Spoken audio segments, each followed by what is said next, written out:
Hello दोस्तों, मेरा नाम है शुभम और आप देख रहे हैं डर की दुनिया। आज मैं लेकर आया हूं आपके लिए एक ऐसी कहानी जिसको सुनने के बाद आप हैरान हो जाएंगे, क्योंकि ये कहानी बहुत ही भयानक और एक सच घटना है।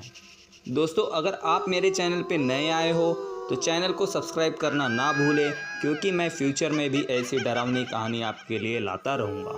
सो अब तैयार हो जाइए, मैं आपको ले चलता हूँ डर की दुनिया में। ये कहानी उत्तर प्रदेश के बनारस ज़िले में एक छोटे से गांव बिलासपुर की है। मार्च सन 2002 में इस गांव में एक बहुत बड़ा हादसा हुआ था, जिसकी वजह से गांव के लोगों को गांव छोड़कर दूसरी जगह जाना पड़ा और उस गांव का नाम लेने में आज भी लोग डरते हैं। वीडियो पूरा देखना, नहीं तो आप लोग को ये कहानी समझ में नहीं आएगी। दोस्तों, सन 2002 मार्च के महीने में गांव में लोग रात को बाहर सोते थे। गर्मी का मौसम था, तब गांव में लाइट भी बस 3 से 4 घंटे रहती थी। एक दिन मैं घर के बाहर रात को गहरी नींद में सोया था। अचानक से मेरी नींद खुल गई। मुझे ऐसा लगा कि कोई मेरा हाथ पकड़कर मुझे उठाया हो। मैंने उठकर देखा तो एक औरत फटे हुए चादर को ओढ़कर गांव की तरफ जा रही थी। मैंने उसका पीछा किया तो एक तेज हवा का झोंका आया और वो औरत गायब हो गई। यह देख मैं घबरा गया और मैं वापस आकर बिस्तर पर लेट गया, लेकिन मेरे आंख के सामने उस औरत का दृश्य हट ही नहीं रहा था। जैसे तैसे सुबह हुई। सुबह होते ही गांव में एक बात रायते के जैसे फैल रही थी कि 10 बच्चे अलग अलग घर से गायब हो गए। इस बात को लेकर गांव के लोगों में काफ़ी हड़कंप मचा हुआ था। फिर दूसरे दिन रात को मैं कल की बात सोच कर सो ही नहीं पा रहा था। तकरीबन रात के 12:30 बजे मैं थोड़े नींद में जा रहा था। तभी अचानक रोने की आवाज़ आई और मेरी आँख खुल गई। तो मैंने देखा कि मेरे चारपाई पर सर रखकर एक औरत रो रही है।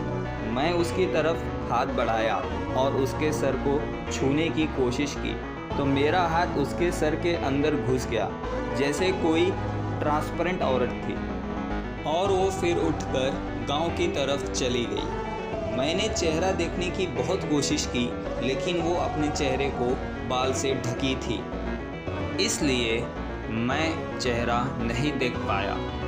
आज तो मेरा दिल बहुत ज़ोर ज़ोर से धड़क रहा है और मैं रात भर सो नहीं पाया। दूसरे दिन गांव से बाहर एक बहुत पुरानी हवेली है, जो कि बाजार से आते समय रास्ते में ही पड़ती है। कल रात को करीब 8 बजे मेरा दोस्त बाजार से आ रहा था तो उसने देखा कि हवेली के बाहर एक औरत सर नीचे करके एक धार वाला हथियार लेकर बैठी थी और मेरे दोस्त को देखकर वो गायब हो गई। ये भी बात गांव में बहुत तेज़ी से फैल रही थी। अब मैं और मेरे गांव के 3 दोस्त उस हवेली में जाकर उस औरत को देखने का प्लान किए कि आखिर में कौन है जो पूरे गांव को परेशान करके रखी है।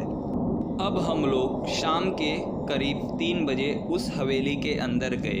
हवेली के अंदर काफ़ी पेड़ उग गए थे। तब हमने सोचा कि इतनी पुरानी हवेली में एक भी जानवर नहीं दिख रहे हैं। लगभग 5 घंटे तक उस हवेली में घूमते हुए हो गए थे, फिर भी अभी तक पूरी हवेली हम लोग घूम नहीं पाए थे। अब पूरा अंधेरा हो गया था, सन्नाटा हवेली को पूरी तरह घेर लिया था। अचानक से हम लोग एक कमरे में जा पहुँचे। वहाँ का दृश्य देखकर हमारे पैरों तले ज़मीन खिसक गई। वहाँ हमने देखा कि बहुत सारे जानवर को मारकर फेंका था। अब वहाँ से हम लोग निकलने का प्लान किए। तभी नीचे देखा कि एक औरत आग लगाकर और बगल में बहुत सारे पक्षियों को मारकर एक एक पक्षी को उस आग में भूंजकर खा रही है, और सामने उन 10 बच्चों को रस्सी में बांधकर रखी है। यह सब देख हमारा हृदय डर से कांप गया, लेकिन बात बच्चों को बचाने की थी, तो हमने हिम्मत करके उस चुड़ैल को जाकर घेर लिया। हमने उससे पूछा कि कौन हो तुम, नाम बताओ तुम्हारा। तो उसने कुछ नहीं बोला और लाल आंखें दिखाकर हम पर गुर्राने लगी। उस चुड़ैल का चेहरा बहुत डरावना था। बाल बिखरे हुए, लाल आंखें और खून से सने हुए हाथ देखकर हम घबरा गए। अब चुड़ैल हम लोग के बीच से भागने की कोशिश करने लगी। तभी मेरा दोस्त उसके सर पर एक सलिया से जोरदार मारा और वो चुड़ैल बेहोश हो गई।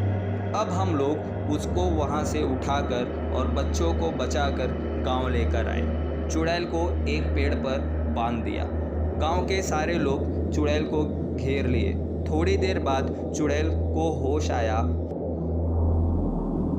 इतने लोगों को देखने के बाद भी उसके आंख में थोड़ा भी डर नहीं था। बस वह यही कह रही थी कि तुम में से कोई भी नहीं बचेगा, सारे गांव का विनाश हो जाएगा, तुम लोग को जो करना है कर लो। फिर गांव वालों ने उसके ऊपर मिट्टी का तेल डालकर उसे जिंदा जला दिया और उसकी अस्थियों को नदी में प्रवाहित कर दिया। तब से वहाँ के लोगों को वो जलती हुई चुड़ैल दिखाई देने लगी। आज भी उस गांव का नाम लेने में लोग डरते हैं। वीडियो अच्छी लगी हो तो लाइक करके दोस्तों को शेयर करके उनको डराना मत भूलना। मिलते हैं अगली वीडियो में एक नई सच्ची डरावनी कहानी के साथ। तब तक के लिए बाय।